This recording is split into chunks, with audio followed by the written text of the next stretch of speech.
Have you ever tried to lead a project when no one reports to you? Or needed something from another department and you suddenly realized you have zero authority over them? That's the challenge with working across teams or managing across teams. Today, we're going to be talking about how to collaborate, how to influence, and how to get things done across teams. That's what separates good professionals from great leaders.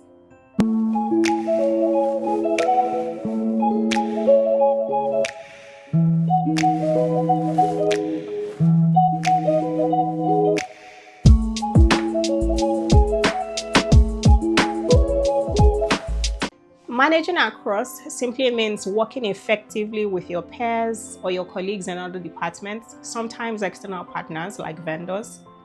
Now, here's the truth. Many of the work that we have to do today, be it strategy, transformation, customer experience, they all require cross-functional collaboration. But you can't always rely on authority. You can't just say, because I said so. So what do you rely on? You would have to rely on relationships. You would need to rely on influence, on emotional intelligence, on clear communication. Without further ado, let's dive into it. Managing across starts with emotional intelligence, right? Not job titles. A few things that come to mind when I think about emotional intelligence. Number one, you need to be self-aware. You need to know your own blind spots and your own triggers. That's one. You also need to be able to self-regulate. Remain calm under pressure because there will be pressure. You also need to show initiative and take ownership. Do a lot of the heavy lifting. You're the one who needs things from this other department or this other person. Again, you want to empathize with the team or the person that you need something from. Understand what they care about. Understand what their pressure is or what their priorities are. I also think that your social skills come to play here. Have you tried to build a rapport with this person that you are requesting help of? Have you also communicated clearly with them?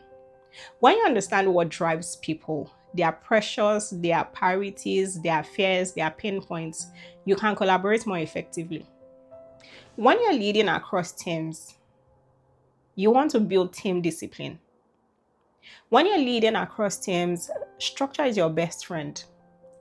Every cross-functional team needs a shared purpose. What's the purpose of this project? What's our objective? What are we trying to achieve? Why have we come together? You need clear, measurable goals. What does success look like to us? At the end of this project, what would success look like? What's the definition of done?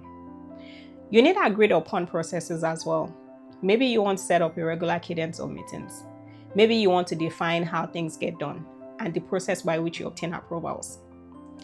You need mutual accountability as well. Define the roles and responsibility for each person or for each team. And be clear about what the output for each team will be. Start every collaboration with alignment. Here's why this project matters. Here's what success looks like. Here's how we're going to be working together. To a large extent, this is going to remove every assumption. It's going to erase confusion. It's going to reduce conflict, and it'll help everyone to row the boat in the same direction.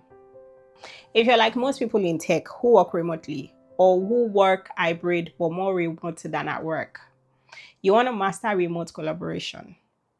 Remote work has made managing across even more difficult. For example, you can't rely on hallway conversations. You can't rely on quick check-ins anymore. Like, you can't just walk to somebody's desk to have a quick chat with them. So what do? You want to over-communicate. Clarity beats assumptions. Say it over and over and over again, almost so much that they will hear it in their sleep. You want to set expectations early. Be it timelines. What are your timelines? What are the responsibilities for each person? What the communication channels should be. Set expectations early. You want to use technology intentionally as well. It's important for you to also build trust. You need to be consistent. You yourself, you need to be responsive if you expect people to respond to you. And lastly, I feel like you need to be reliable. If you're not dependable, when you call on other people, they won't answer you. Remote collaboration works when people feel connected, when they feel informed, and when they feel supported. So I work hybrid, but I'm more remote than I go into the office. But when I go to the office, I try to meet at least one new person who works on my project that I have never met. I find that relationships actually help you move your projects forward. If people feel connected to you, they'll be more responsive when you reach out to them. Part of managing across well or leading across teams is also navigating office politics the right way. Is office politics a joke to you? Let's be honest, there's politics everywhere. But you want to navigate office politics ethically. Positive politics looks like sharing information, building alliances, setting others up for success, having a positive influence on people. Negative politics is manipulation, lying, finding a dog-eat-dog environment. But the truth is, if you want to lead across teams properly, you don't have to play dirty. You just have to be strategic. Recently, I had the opportunity to catch up with an old friend. I mean, every once in a while we're in touch. We live in different countries, by the way. Let me put that out. So like I said, every once in a while we're in touch. We're saying hi and bye there. But we actually really had a deep and long and extensive conversation recently. And she had shared the challenges that she faced in her workplace. A lot of the things or a lot of the challenge that she had discussed with me had to do with managing across. She had a fantastic relationship with her boss, but she could not successfully manage across, and eventually it led to her leaving the organization. But part of what she had shared with me sounded like, there was some form of rivalry in the conversation. When you're managing across, you want to turn your rivals into your allies. Sometimes the people that you need to work with don't like you. They don't trust you. They don't agree with you. Sometimes you're the one who doesn't like them. You don't trust them. You don't agree with them. But I have a few recommendations. Number one, I will be recommending a redirection. You want to shift the focus from personal issues or from personal tension to shared goals. While we're on this project, can we do the work and move on? You also want to bring reciprocity to the relationship, right? If at any point in time they give you value, give them. In fact, you might be the first person to give value. Give them value as well, right? Offer value, whether it's information, whether it's support, whether it's resources that can help them to succeed.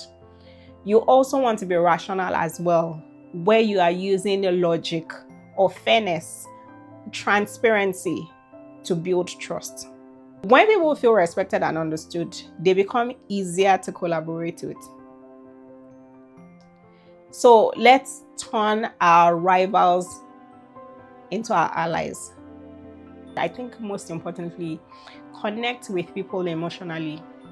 A lot of my work that I do has to do with managing across teams. And I mentioned, trying to reach out to at least one new person that I've never met every week when I go to work to build a connection. To a large extent, these emotional connections help us move things forward. One of the things that I avoid is hard sells. I avoid one-shot persuasions, and I avoid being inflexible or not being flexible. You want to avoid a situation where every time you are so rigid, you're making hard requests. There are times where you honestly cannot move. There's no flexibility in what your request is, but it can't be all the time. Managing across is one of the most powerful leadership skills that you can develop. It's not about authority, it's not about titles, it's about connections, it's about trust, it's about influence, it's about collaboration. I'm working to develop it every day myself. When you master these skills, you become the person that most people want to work with. You become the person who gets things done. If this video has helped you, share it with at least one person. I'd like to hear about how you manage across teams. I will be looking forward to your comments as well. Until next time, ciao.